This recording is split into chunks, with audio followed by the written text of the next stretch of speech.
You have been assigned to the Master Committee. As a member of this committee, your review work will be completed solely online and you will not attend an in-person committee selection meeting. Instead, you will be asked to fill out an online scorecard for each applicant assigned to you for review. Every applicant that applies for a Community Foundation scholarship will be reviewed by at least 3 members of the Master Committee. The scores from those reviewers will be combined to give the student an overall score. The overall scores and your comments will help the Community Foundation determine recipients for a number of scholarship funds.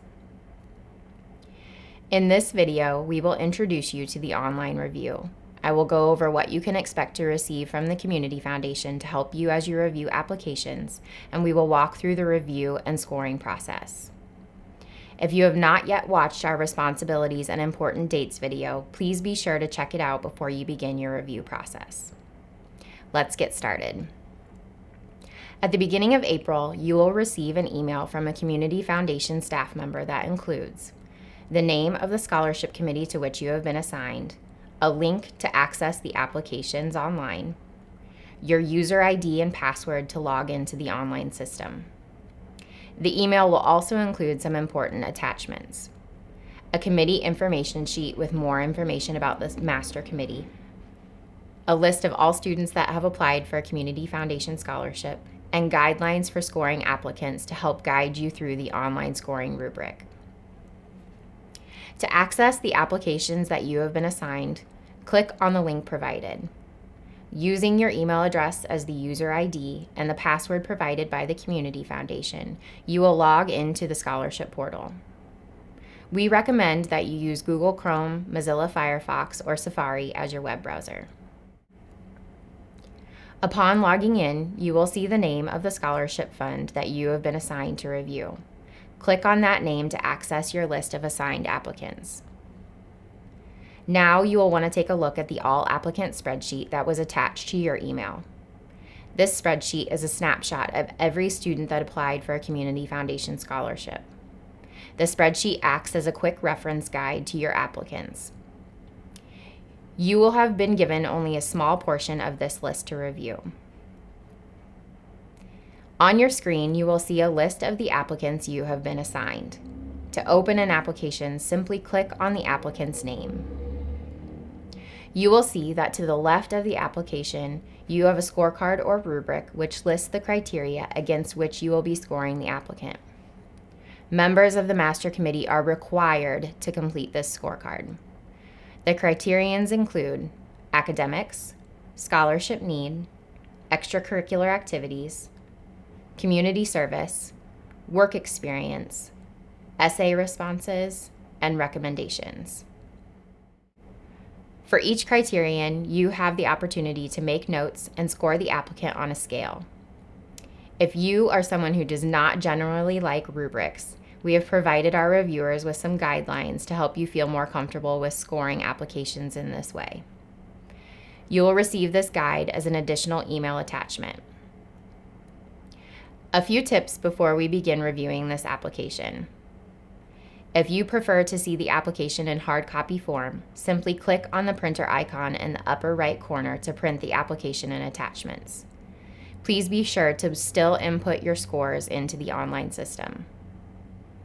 If you are reviewing applications on an iPad, you will need to click on View Application above the scorecard to open the application in a new tab of your web browser. Taking a look at this application, you will be able to see what type of student this applicant is: a current senior, a traditional student who is currently enrolled in college, or a non-traditional student who is returning to school after taking some time off following high school.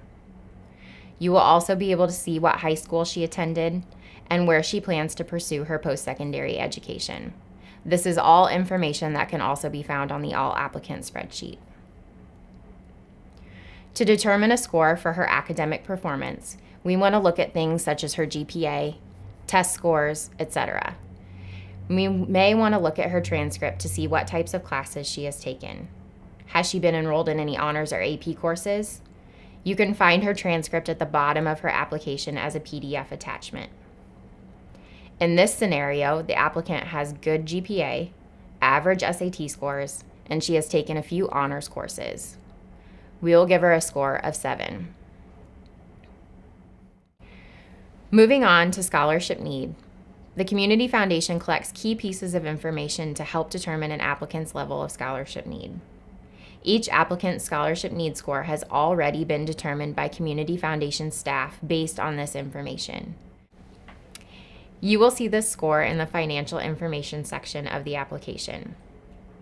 We can see that this student has a score of 5, the highest level of need. Simply enter this score into your scorecard to the left so it can be calculated in your total score. For more information about how we determine scholarship need, please review our Understanding Need video. Next, we will review her listed school and community activities. She is a 3-sport athlete and has been involved in other various school activities. She is active in her church and throughout the community. She has a good variety of activities. She has been involved in several activities for multiple years, which indicates commitment. She has held some leadership roles and received some awards and accolades. In this case, we would rate her very high in the area of extracurricular activities. This applicant appears to be highly involved in the area of community service. She has several activities that she does on a weekly basis. The one-time activities have taken a significant number of hours. She has volunteered for a variety of different organizations. Additionally, she planned and organized a fundraising event as part of her KYLA project. In this case, we would rate her high. Taking a look at the applicant's work experience, we can see that she is currently employed as a regular babysitter for a family. She has also held several summer jobs. Her jobs have not been related to her future career field, but her commitment level has been high due to the fact that some of the summer jobs are positions she has held for multiple years. In this case, we would rate her high. Since this application is just an example, we do not have full essay responses to review. However, we will say that the responses are well thought out. She answers the questions, but there are a few grammatical errors, and she has gone off on a few tangents while trying to make her point. Overall, her responses are not as strong as some of the other applicants we have reviewed. Because of this, we would give her an average rating. Lastly, each applicant is required to provide 2 recommendations, one from a teacher or professor, and one from a reference of their choice. This applicant's recommendations are glowing. She has received excellent ratings across the board, and the references have outstanding things to say about her. So in this case, we'll give her a 10. Finally, we can determine whether or not we would recommend the applicant for a scholarship award. This applicant is a strong candidate, so I would select yes. If you review an applicant that you feel is not deserving of a scholarship award, please mark no. This will be taken into consideration when determining scholarship recipients. However, we ask that you still complete the scorecard so we can calculate an overall score for the applicant. When you are finished reviewing an application, you can either save and exit to return to your list of applicants, or you can save and next to open the next application and continue reviewing. If you are taking a lot of notes and tend to get interrupted frequently during your review, we recommend that you hit the save button regularly so you do not lose your work. When you click on the Save and Exit button, you will see that a total score and our recommendation for the applicant appears on the list of applications. Our progress is 100% because the scorecard has been completed. If you see a percentage less than 100, it is because you have not scored an applicant in all areas of the rubric. Please be sure to complete the scorecard for all of the applications assigned to you. Your scores, comments, and recommendations are due to the Community Foundation by the end of April. You do not need to submit your scores. By simply saving your review of an application, we will be able to access your scorecard. If you have any questions regarding the review process, please be sure to contact the Community Foundation by phone or email. Any member of our program staff will be happy to assist you.